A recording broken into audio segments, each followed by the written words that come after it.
Hi, everybody, and welcome to the Web 3.0 conference. I hope that you've been enjoying the day so far. I've been enjoying all of your comments and all of your tweets, so please do keep them coming. Our next talk today, we've got Liz Steininger. She's going to be talking about enabling privacy in Web 3.0, which is a big hot topic. So I'm going to get out of your way, hair, Liz, and I'll let you take the show. Great. Thanks so much. Thanks everybody who is joining us today, and thanks to Selena for hosting.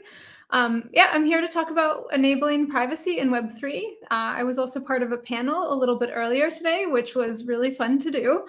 And we talked about privacy and also a little bit about security there too. So I'll cover those topics in a little bit more detail. And I'm also interested in hearing from you all who are joining today. So if you have questions, as was just prompted, you're welcome to also post those too. So again, I'm Liz Steininger. I work at a company called Least Authority. We do a few different things. We believe generally that privacy is important, which I'll talk about, but we do security consulting within the blockchain, cryptocurrency, distributed system space, Web3. And we also build our own products that make privacy by design a priority and help enable good security and privacy practices within those products. So with that, I will just jump into the slides and information. So I want to talk first about what privacy is, and this is a really good definition of privacy. And I'll read it to you. But broadly speaking, privacy is the right to be let alone or freedom from interference or intrusion. Information privacy is the right to have some control over how your personal information is collected and used. And I highlighted the word here, control, because I think it's really important to remember the dynamics of information and power and control. That data is power. In the past, you would hear sayings like data is the new oil. And this is why so many business models with, especially Web 2.0, a lot of the technical systems are built with business models that are around gathering personal information because it was seen as an oil, as like the new oil. It has value. And so that can be a business model. And so that's also, what's important to talk about with the control in Web3 of this data. And something that another quote that I also like is data is the new toxic waste. And that is something that's come about, especially with the advent of the GDPR, the General Data Protection Regulation in the EU, which basically puts some, rules and stuff around how personal data is managed. And so also there can be this angle that personal data can be difficult for companies to handle too, because it's also something that can get hacked and that can hurt your reputation and things like that. So to say about privacy in Web3, so some words that you'll hear thrown around quite often when people are talking about Web3 are decentralization and transparency. And I think it's really important to put these in the context of privacy and personal data. So decentralization facilitates autonomy, including giving users control over their data. And this is really important because, again, data as power and this information, it's really important to control it. And so if users can have that, bringing it back to the end users, then you're really facilitating autonomy for them. And so this is why we talk a lot about decentralization, and I wanted to make that connection to privacy for people. And transparency facilitates community safety, and including giving users control over the collective data. So I think this is also an important thing that comes up often in the talk about and discussions about privacy, which is, privacy versus transparency, especially in the Web3 space. And I find it like a really fun discussion to have with people to talk about how these two things are incredibly important to Web3. That on one side, you need transparency because information is power, again. And so when it comes to like community decisions and this kind of collective data, it's important to be able to see it and to be able to know what's going on. And this is why open source code, for example, is really helpful because if what is operating the systems is available for people to see and to analyze, then the power is distributed to everybody who is part of that community versus something like closed source code, where you just have to trust the people who have access to that code that they are telling you what it's doing. And so these kinds of things are really important to think about, that, what are we trying to enable, a community collective data empowerment versus, individual protections of privacy and things like that. And so, yeah, it's nice to talk about transparency also when you're thinking about privacy. So one of the things that's necessary to have privacy is security. So this is really important to understand the basics about how security enables control, because again, privacy is about controlling the information, the data, and things like that. So here is a nice image of three different aspects of security that people will often talk about. So one is integrity. And this is where we expect that we rely on the systems to act as they are intended. So we want them to do what we think that they're doing and what they should be doing. And then we also want our data to not be changed. We want it to be as we left it, that we don't want to, save a file and then come back and see that it's completely different. Or our name has been the spelling of our name has been changed. We need that integrity of the data and the systems in order to be secure. Another aspect is availability, that we rely on this ability to access our data and to use the systems. And then the last one is confidentiality, that we expect the data and the systems to be restricted according to our terms. So if we believe that somebody should have access to particular points of data, metadata, certain types of data, that we want to be able to control that within our systems. And then that we want the entire system and aspects of the system, the ability to perform certain processes to also be controlled. And these are the three different aspects of security that really enable us to have privacy. So I also want to talk about good security practices in the world of Web3. So here are some really important things to keep in mind if you're working on a Web3 project, or if you're somebody who's a user of a Web3 project, to think about these aspects, or to ensure that the project is also thinking about these things, that the community is discussing them. So threat modeling is a security, a security infosec term about, really trying to figure out like who is going to want to, disrupt the use of your system, get your data. This is like, why would hackers want to hack into that system, for example?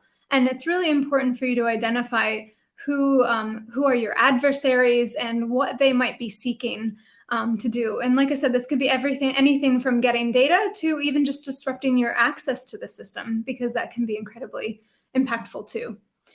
Security by design. This is basically the idea that you implement security as one of your foundational considerations in designing a system, that you don't just make it secure later. And this is one that's really fascinating when it comes to the Web3 systems that we're seeing, because you can see with all the stories about like hacks and stuff like that within Web3 space, that it's really apparent that the security has to be there in the design, that we can't just tack on some like protections on the outside later. So another one is the principle of least authority, or least privilege. And this is actually where the company Least Authority, the name originates. And you don't want to really give components of a system more authority or privilege than is necessary to complete their intended function. And so, the idea of giving no unnecessary powers to certain components or even actors within the system. Another thing to consider is no single points of failure. So, it's kind of interesting, again, like the transparency, privacy, spectrum to consider. Also looking at the least authority versus no single points of failure. Like while you don't want to give unnecessary powers, you also want to make sure that you reduce certain risks with redundancy and multiple access. So again, build with quality. This sounds so fundamental, but you leave less chance for errors to be taken advantage of.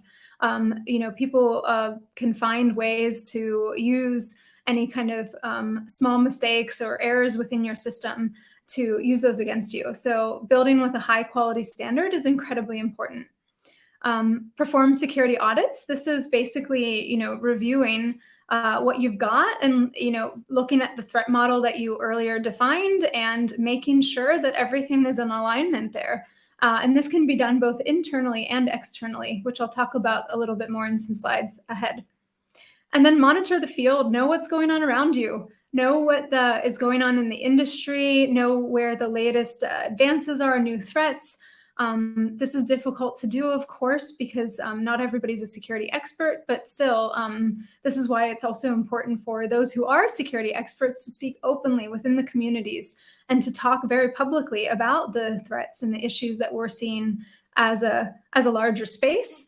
As opposed to just keeping those to yourselves. There's no shame in having security issues, because security is about risk management. Things happen. You can't guarantee something's 100% secure, so it's better to just talk openly and work as a larger community to solve these things. And then offer incentives. People like money, for example. So you need to incentivize people to report the vulnerabilities instead of taking advantage of them. So, for example, bug bounties are one way that you can offer incentives within a community to be able to avoid them to attack your system, instead have them report the issue to you. So, for us, at least Authority, we do security consulting. And so this is just some examples of types of engagements that you can do to get security consulting support. There's anything from like these limited reviews to these ecosystem supports. These are just different levels of support that you can get. And this is also something that you can look for, again, as an end user of Web3 systems, is to be informed, to have the discussions with the project teams, to look at security promises and look around and see, like, are they doing things? Are they getting external support? Are they talking openly about their security issues and how they're addressing them? Because again, it's not okay anymore for people to just say, we're secure, trust us. That there has to be, there has to be a more open discussion about this. So yeah, for example, there can be limited reviews where you're really focused on a particular aspect of a system or one question. These have their downsides because you're not looking at things as holistically, but sometimes this is really necessary to answer certain questions. And then you have the classic, I'll call it, security audit, but this is very, very common thing. If you're interested in seeing what these kinds of reports look like, we have a whole bunch published on our website. And then ecosystem support is just looking at the bigger picture of within, for example, you have a blockchain protocol and you have things built on top of it. And all those projects could have different dev teams, and really looking at how on the ecosystem level, how things work together. So just to give you all just a little taste of what the audit engagements can look like. So this is for just a security audit, but it can be applied to other types of security consulting. And it starts with an initial contact where you just talk about, what are your needs and what can be helped with you. And this is usually very casual and just exploratory. Sometimes it goes nowhere after this, but it's really helpful to have these kinds of conversations again to talk about what can be helped. The scope of the help. So sometimes teams need help, dev teams need help to figure out what kind of help they need. And so this is something that can be a step. And then engagement proposal. So then you would receive a proposal from the organization or the team that would be doing the consultation. And this would be something that then the client could review. And then the engagement can start if it looks good. So if you like that, then you proceed and you start the project. And first is usually an initial review. And this is where like in the case of just like maybe the review of an entire system, that you would have the consulting team, whether it's an internal review team or an external review team, they would just basically do the review and look for issues and then report on those. And then after that, you have to determine what you're going to do with that information. So now that you have all these issues that are found, these opportunities for improving your security, then you have to figure out what you want to do with that. Sometimes the fixes are easy. Sometimes it's like, oh, just fix this one line of code. Other times it's, fundamental redesigns of aspects of your system. And so it's possible that in certain cases, these things can't be done quickly, and it might be something to add into a roadmap later. And then the verification review is to come back and to look again that did the actions that you took, the remediation steps that you took, did they achieve the goal? Did they help reduce your risk of security? Your risk of vulnerabilities? And then a report gets updated. And then you can share this then, because this is something that's important, again, for us as a broader community to talk about, the stakeholders within a certain Web3 community, a project's community, is to look at the reports, to talk openly about what was found, about what was done, and what you all want to do in the future. And so we really encourage these types of reports to be shared, because it just helps everybody from invested stakeholders to end users to just understand what security means in this new space. So here is just a quick slide about audit preparation. This is really related to some of those security best practices. This is what it looks like, a little checklist for if you were a project that was looking for security support, some things that you should do. And even if you're not looking for external security support, it's a nice checklist for you and your project to go through. Or if you're an end user, you could look at something like this checklist and maybe look around at the project a little bit and see, do they have some of these things? And that can give you some indication of how much effort they've put in towards the security of their system. So also I just wanted to give you a quick example of what a published report might look like. It looks like a report. There's nothing too fancy or crazy here, but the published reports will, and this is true of, different teams do this in different ways, but generally they'll include some sort of overview that gives you a quick snapshot of what the project was about. And then some coverage of like what was the scope that was included in this review. And then the findings. This is the fun, important part, sometimes difficult to follow if you're not a dev on that project, but also really, really good information to understand about security within the system. And then then our reports usually have some general information at the end that just give you a little bit of context. So yeah, hopefully this helps you to get a little bit of insight into what it might look like to read a report. And like I said, I highly encourage end users of systems to read them, even if they are intimidating and difficult to understand because you're not used to seeing this stuff. It's still absolutely worth it, even if you get a little bit from it.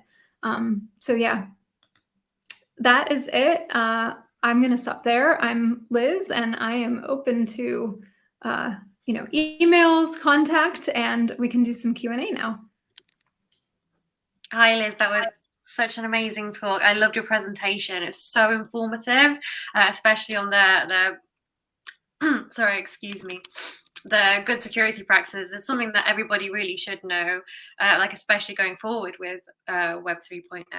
So I won't drabble anymore. I'll go over to the questions that people have been voting for. This one has had quite a few votes. So the transparency of public distributed ledgers, which makes transactions visible to everybody, is contrary to privacy. How will Web3 and DeFi resolve such privacy issues?